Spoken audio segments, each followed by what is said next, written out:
Hey guys, Android Andy here. I've had quite a few requests for me to do a bit of a look at the Nexus 4. So here we go. You're lucky. Somebody, well, my brother has got this, and I think it probably was like the third wave perhaps of the Nexus devices. It says 1 to 2 weeks dispatch, but it came within, I think within 48 hours almost. As I'm hearing a few others similar sort of things placing the order here almost straight away. So I begged and pleaded. They didn't open it until I got home and asked if I could do it. So here we are. I like that obviously they've got now their sort of their theme. So the Nexus 4 box is very similar to the Nexus 7 box. Oh, tape and everything. And there she is.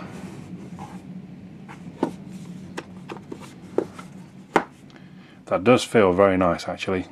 I wasn't in a hurry to get this. I wasn't one of the ones trying to log on at whatever time it was in the morning to place an order. I wasn't blown away by the idea of it. I thought it sounded kind of mid-range. So I'm declaring that now, but it does feel very nice in the hand right now. We'll come back to the phone though. Let's just pop that there, check what other goodies are in the box. Are there goodies in there, I wonder? Or is that just... No, that is just the top. The quick start guide. What would we do without that? What else do we have? USB, yeah, USB cable for charge and for data, I presume for charging. Yeah, there we go. So that's quite nicely designed. Travel adapter. What do we have down here? Ah, so I presume that's to get the SIM card out. Can you focus on that? Like the HTC devices have had. It's going to go pokey in somewhere to eject the SIM, I assume. Oh, there perhaps. Blink. And that's it. So relatively. So no headphones. Oh, I do remember hearing there wouldn't be any headphones. Fair play. I don't really generally use the ones provided with it. Oh, it's not seeing the quick starter guide. So let's go ahead and see if we can peel off.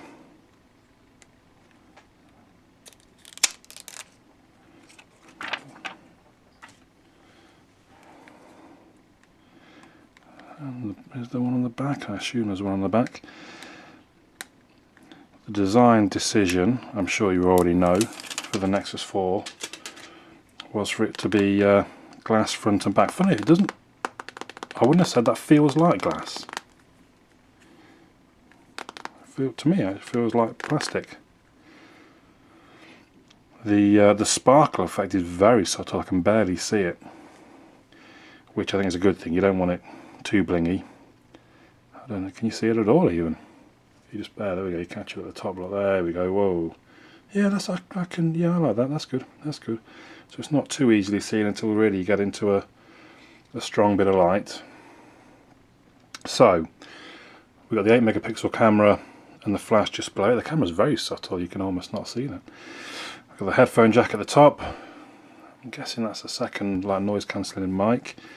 The volume control, volume rocker on the side there. The USB connection, long flat side at the bottom. That's fine. Those two screws. That seems a bit ugly in some ways, but it's not a big issue. Oh, that is a bit slippy. There we go with the speaker on the back at the bottom, that is. Then up the other side, there we have the power button. And we missed the microphone next to the USB charger. Now it is a sealed unit. The battery sealed in. No SD card slot. The battery 2100 milliamp hours, so it should have a fair old kick to it. I know a lot of people will moan that you can't access the SD card, but I think that does give us sort of a nice design though, and it does help them sort of keep it compact and solid. And there's definitely, I mean, the build quality is good. You can't argue with that. You know, my normal touch build quality is give it a squeeze. All you can hear is my fingers on the. Give it a bit of a wiggle. There's no creaking and groaning and cracking, which was my big beef with a lot of HTC phones a year or so back. So yeah, I would say the build quality on that's pretty good.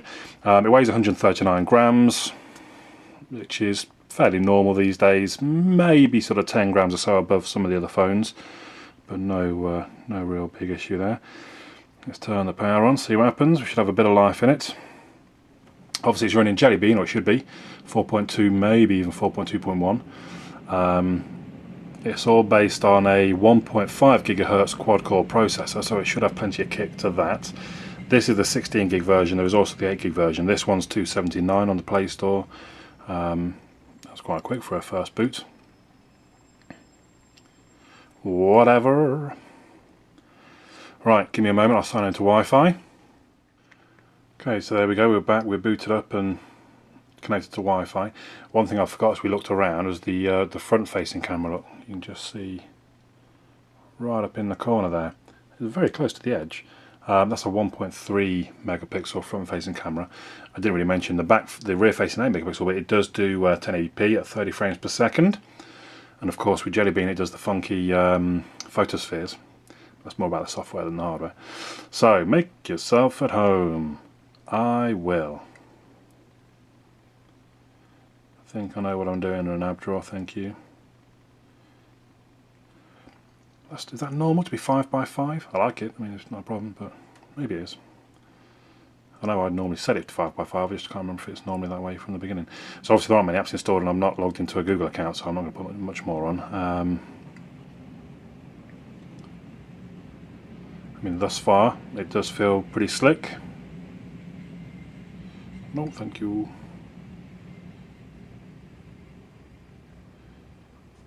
That seems quite smooth. What country am I above here? Look.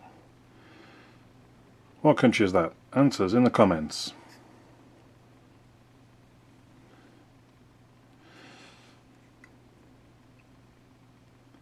So, yeah, that certainly feels very slick. I don't know how well you can see there.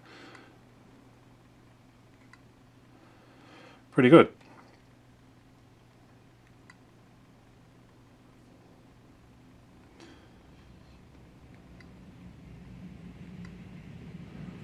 Just try loading something up.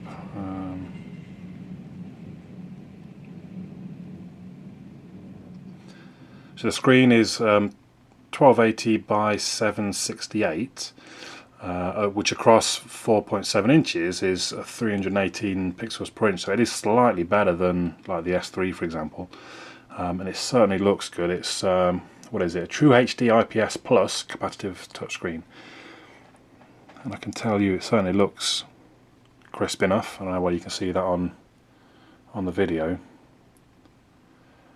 To me, I've got to be honest, when they say about the human eye can see, what is it, 340 pixels per inch perhaps, or something like that. Anytime you're in the 300s, they all look much the same. But the colours do look good. The blacks look pretty black, and the colours are punchy enough.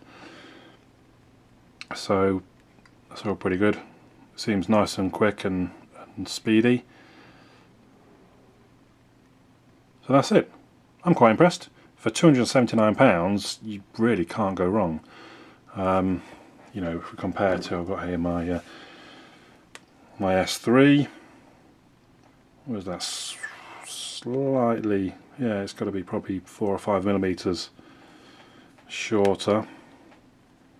So much the same width in the width department, or depth, I suppose. That's width, and width much the same. Maybe a millimeter less on the Nexus. And yeah, I can't really tell any difference. The screen's on. In fact, you can't really see. I suppose you can actually. When you consider you've got the capacitive, the buttons on the screen, you have lost out. If we line up those two lines, you have lost out a fair bit of screen real estate on the Nexus. A lot people love the on-screen buttons and get quite upset that Samsung use use capacitive off the bottom there, but to me it just takes up real estate. I don't know quite why everyone's so keen.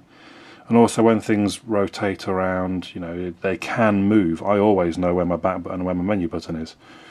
But that's just, you know, that's me, that's my preference. Oh, what's that one? Hey, I see, I forgot we've got the two different, how do we get those in fact? So 2 at a time brings down the one setting, so I quite like that, that's good. Let's have a quick look at the About phone to see what it's come with. So it's come with 4.2, kernel 3.4, blah blah blah blah. The build JOP40C, if that means anything to anybody. Let's have a quick look for, oh, it's already checked, it says, so I think we're up to date. So there we go. Nexus 4, this is the 16 gig version for £279. I don't think you can go wrong with that. I mean, even the 8 gig, you get, you know, used to the cloud services these days, stream a lot of your music. This does have the dual cell capacity, so if you're on 3, you'll basically be able to download from 2 cell towers at a time, so you'll get some pretty good speeds. Probably, you know, some people are lucky enough to get up in the high 20 megabits a second download. And that, for, you know, if you go for the 8 gig, £239, you really can't go wrong, can you? That is a good top end phone. It feels good, it feels quality, it looks nice. Don't drop it, I suppose, would be my advice. There we go, folks. I may try and do some head-to-heads if I can prise it out of my brother's hands somewhere down the road. Oh, what's that notification? System update. Oh. Okay, so 4.2.1 is coming through as we speak. So I'll let it do that while I say my goodbyes. Yeah, so I'll maybe try and prise it out of my brother's hands to do some comparisons against the S3 at some point, but I can't make any promises at this stage. There you go. This gets the thumbs up from Andy. Let me know if you have any problems you've had, or if you love it or whatever. And well, I'll catch you all again soon.